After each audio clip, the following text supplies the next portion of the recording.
இது ஆக்சுவலாக கட்டி ஆகிடுச்சு, அதனால் வரமாட்டேங்குது. அதனால் நல்லா ஃபுல்லாக கட் பண்ணிக்கலாம், அப்போ டக்குன்னு வந்துடும். ஃபுல்லாக கட் பண்ணிடலாம்.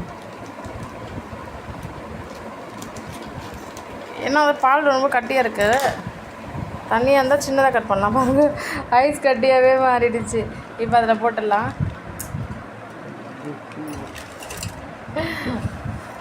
எப்படி கட்டியாகிடுச்சு பாருங்க.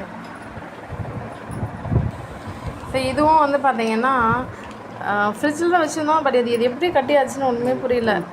இப்போ ரொம்ப கட்டியாகிடுச்சு. அதனால் நாங்கள் என்ன பண்ணோம்னா டக்கு டக்குன்னு இதை வந்து பால் காய்ச்சிடலாம்னு சொல்லிட்டு கட் பண்ணுறோம். ஃபஸ்ட்டு சின்னதாக தான் கட் பண்ணுறோம் பாருங்கள்.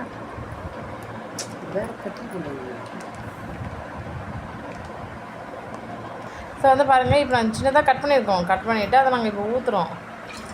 ஏன்னா அது ஃபுல்லாக வருதா இல்லை ஸ்டக்காகி நிற்குதான்னு பார்க்கலாம். ஸ்டக்காகி நிற்கிது. ஏன்னா பிகாஸ் அது கட்டி ஆகிட்டுருக்கு. அப்போ நம்ம என்ன பண்ணோம், பெருசாக கட் பண்ணணும். பெருசாக கட் பண்ணிடலாம்.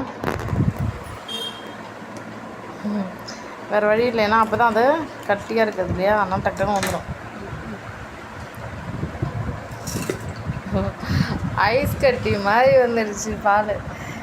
அவ்வளோதான். இப்போ வந்து பால் எப்படி இருக்குன்னா கிட்டத்தட்ட ஒரு ஐஸ் கட்டியாக அந்த ஸ்டேஜுக்கே மாறிடுச்சு. இதை நாங்கள் வந்து